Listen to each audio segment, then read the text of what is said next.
Assalamualaikum warahmatullahi wabarakatuh. Bismillahirrahmanirrahim.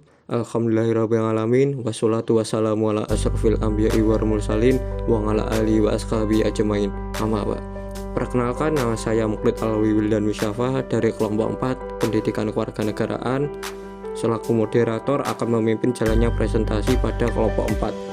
Sebelum membahas materi, saya akan memperkenalkan anggota kelompok 4, yang mana anggota kelompok 4 bernama Mukhlid Alwi Wildan Wisyafa, Irma Anggun Karima, Fitra Cia Iren Sakna Makfiroh, Madinatul Munawaroh.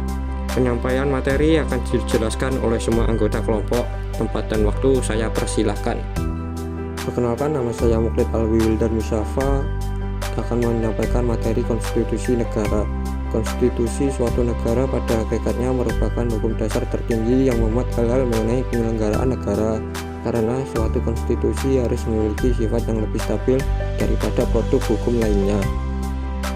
Konstitusi merupakan jaminan yang paling efektif dalam menjaga agar kekuasaan yang ada dalam negara tidak disalahgunakan dan hak asasi manusia atau warga negara tidak dilanggar. Konstitusi merupakan manifestasi dari hukum yang harus ditaati baik oleh pihak yang memegang kekuasaan maupun oleh rakyat. Konstitusi sebagai hukum dasar yang membentuk keseluruhan penyelenggaraan berbangsa dan bernegara memiliki arti penting bagi negara.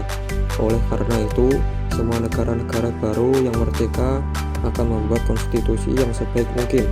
Demikian halnya bangsa Indonesia juga menyusun konstitusi yang terbaik untuk bangsa Indonesia. Konstitusi negara pada umumnya berisi tentang pembagian kekuasaan negara, hubungan antar lembaga negara, dan hubungan negara dengan warga negara. Adapun unsur-unsur konstitusi negara yaitu antara lain konstitusi negara yaitu sebagai perwujudan kontak sosial, konstitusi negara yaitu sebagai jaminan hak asasi manusia, konstitusi negara unsurnya yang terakhir yaitu sebagai formalisme. Pembatasan kekuasaan itu mencakup dua hal, yaitu isi kekuasaan dan waktu pelaksanaan. Pembatasan isi kekuasaan mengandung arti bahwa dalam konstitusi ditentukan tugas serta wewenang lembaga-lembaga negara. Pembatasan waktu pelaksanaan kekuasaan berkaitan dengan masa jabatan masing-masing lembaga-lembaga negara atau penjabatnya dalam menjalankan kekuasaannya. Konstitusi di negara kita adalah Undang-Undang Dasar 1945. Undang-Undang Dasar 1945 ialah hukum dasar yang tertulis. Di samping Undang-Undang Dasar 1945 itu, berlaku hukum dasar yang tidak tertulis yang disebut konvensi. UUD 1945 merupakan hukum dasar yang tertulis sehingga mengikat pemerintah, lembaga negara, lembaga masyarakat, warga negara dimanapun dia berada, dan penduduk yang berada di wilayah negara Indonesia. Saya akan melanjutkan materi di atas. Sebagai hukum, Undang-Undang Dasar 1945 berisi norma, aturan atau ketentuan yang harus ditaati dan dilaksanakan. Sebagai hukum dasar, Undang-Undang Dasar 1945 merupakan sumber hukum. Jadi, semua perundang-undangan dan peraturan-peraturan lainnya harus bersumber pada Undang-Undang Dasar 1945. Konstitusi diyakini sebagai salah satu bahasan penting dalam ilmu hukum tata negara dan hukum tata negara positif.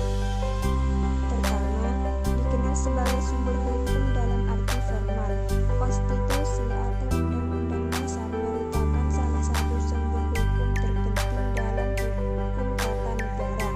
Kedua, sebagai kaidah dasar penyelenggaraan negara di Indonesia. Undang-Undang Dasar 1945 telah mengalami perubahan yang masif.